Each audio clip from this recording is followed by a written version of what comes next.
when it comes down to West, Muslims can coexist to West.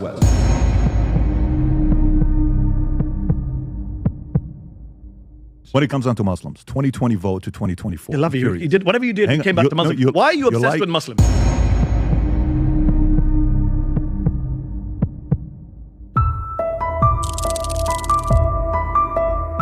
Patrick Bet-David atau PBD adalah seorang podcaster yang hampir memiliki 3 juta pengikut di platform YouTube.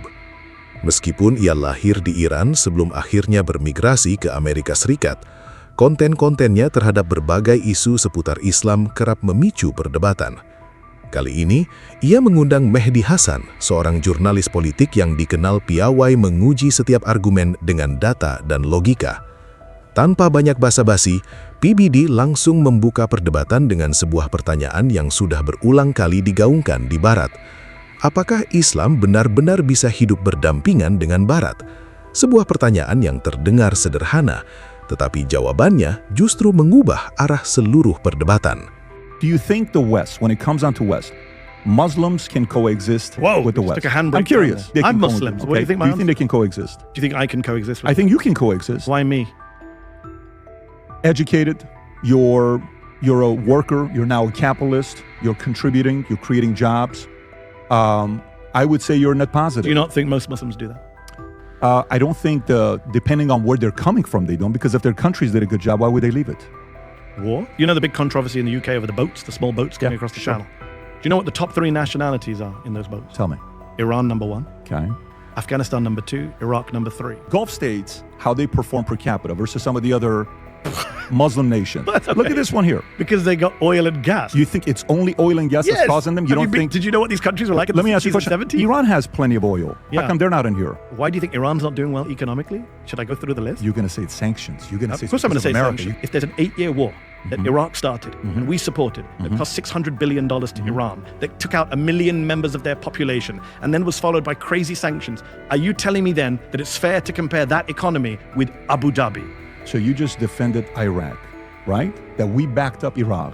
Yes. That went against Iran. Yeah. How come they're not on the top GDP per capita on this list? Do you know what happened to Iraq after the Iran-Iraq war? So now you have another reason. It's America's fault again.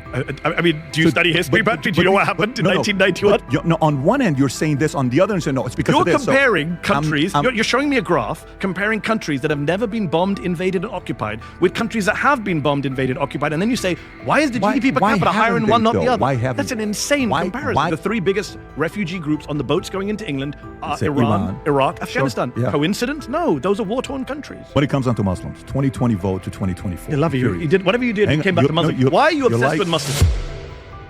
Pertanyaan Mehdi terdengar sederhana, namun disitulah arah perdebatan berbalik. Ketika Islam terus dijadikan kambing hitam bagi berbagai persoalan, terkadang yang dibutuhkan bukan pidato panjang, melainkan satu pertanyaan yang membuat semua asumsi kehilangan pijakan. Dan sejak saat itu, Mehdi tak lagi sekedar menjawab, ia mulai membedah logika di balik setiap tuduhan. You're an immigrant from Iran who came in as a refugee. Donald Trump would not have allowed little Patrick Bet-David into this country. How do you feel about that? You're so funny. A genuine question. You are so funny. It's a genuine question. He wouldn't have let little Patrick Bet-David. No Iranians were allowed in this year. Why did Muslims become Republicans? Gaza. Gaza. There are other issues too. The bathroom transgender issue in places like Michigan, a lot of conservative Arab Muslims didn't like that. That was happening even before Gaza. No doubt about that. But it was still a kind of fringe issue. The Gaza genocide, you have to understand, I spoke to a lot of these people. I traveled through all these communities in 2024. And I tried to point out, yes, Biden and Harris are complicit in a genocide. No one's defending the Democrats. I was very critical of the Democrats and what they did between 2023 and 2024. But Trump will be worse or as bad. He's not going to be better.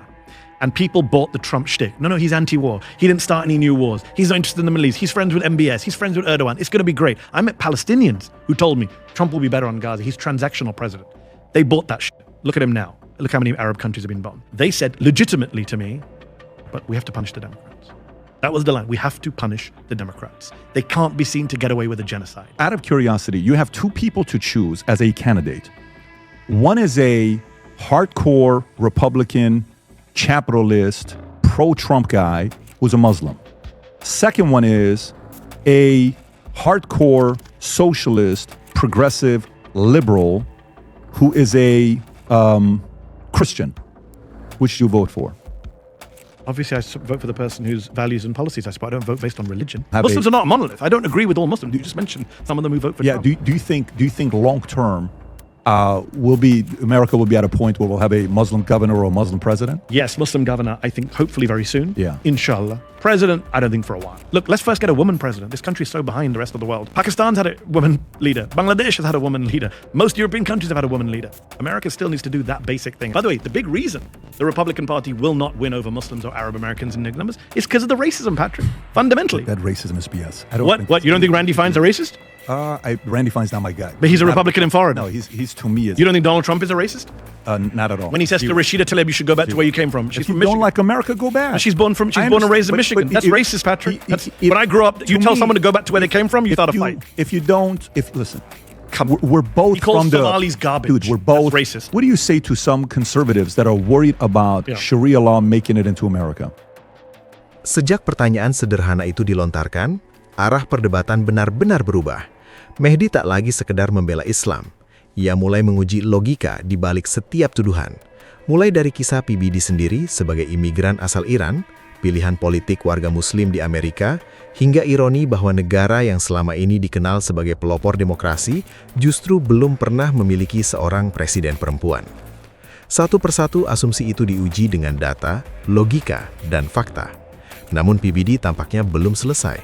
Setelah membahas imigrasi, politik, dan identitas, ia membawa perdebatan ke topik yang selama ini menjadi simbol ketakutan sebagian masyarakat Barat terhadap Islam, Syariah. Benarkah Syariah merupakan ancaman nyata bagi Amerika? Atau ketakutan itu terus dipelihara karena lebih mudah menjual rasa takut daripada menawarkan solusi? I would say, please do not worry. You're being lied to. You're being gaslit. You're being distracted. This is a fake moral panic that's been blown Because up. it'll never happen, or because Sharia law is not that bad? Because it's not two different things. Number one, Sharia law's not what you think it is. It's not happening. There's nobody I know who's pushing Sharia law in this country. It's completely fake, and it's being pushed in ridiculous places, not just Texas, Oklahoma, Indiana. Did you see the lieutenant governor of Indiana said recently, we need to hate Islam. It's a demonic religion, right? And I'm going to fight radical Islam and Sharia. Do you know what the Muslim population of Indiana is? Less than 1%. Like, this is ridiculous fear-mongering. It has 3x the U.S., I think, in the last 26 years, if I'm not mistaken. But Muslim population. But it's still less, not Indiana. But it's even nationwide. What is it? 1 to 2%. I want to say 4.5 million. It's one, which 5 is million. what? Yeah, you're right. It's 1 or 2%. 2%. But by the way, you're 3x and in 26 years. It's Okay. not like you're not doing a good job. You're growing. Please let's not talk in this demonizing way about Muslim communities being a threat to you, because it has real world consequences. We just saw in San Diego, a mosque was attacked by 2 Nazi teenagers who shot and killed 3 people, including the security guard, who had 8 kids. Police say he was a hero, saved 100 kids in that mosque, in the school, right? Murdered by 2 guys. Do you read their manifesto? The line about Muslims is really scary, because they say, we don't hate Muslims, we hate Islam. We hate the invasion of our country.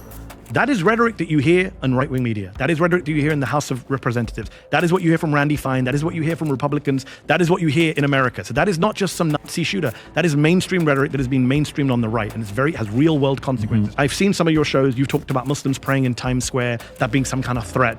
I would say just have a sense of what the real-world consequences of our rhetoric can be. Words have consequences. Crazy people out there can pick up weapons and think Muslims are coming to take over my country. For example, you did a show recently, or not recently, I looked it up because I knew we were going to talk about Islam here. You have a show on YouTube called Islam's Hidden Threat to the West. You have another headline, Will Muslims Run America in 30 Years? But you have to understand, if people get this in their feeds and their social media all the time, are you telling me that people are not going to start, if they hear Micah Beckwith of Indiana say Islam is a demonic religion, and then they hear guests on your show saying Islam's a threat to the West, and they hear Randy Fine saying Sharia law is taking over America, you don't think 2 Nazi teenagers with guns are going to go, well, I'm going to go deal with this mosque down my street?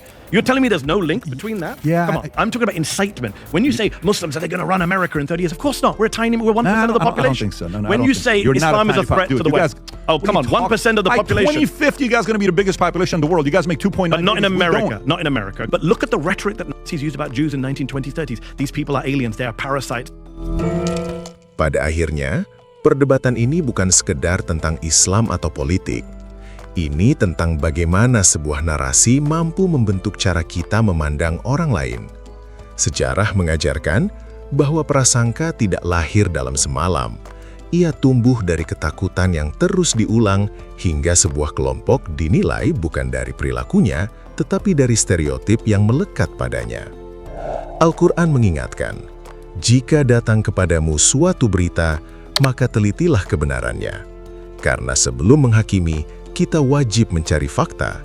Sebab kebenaran tidak pernah lahir dari prasangka, melainkan dari ilmu dan kejujuran.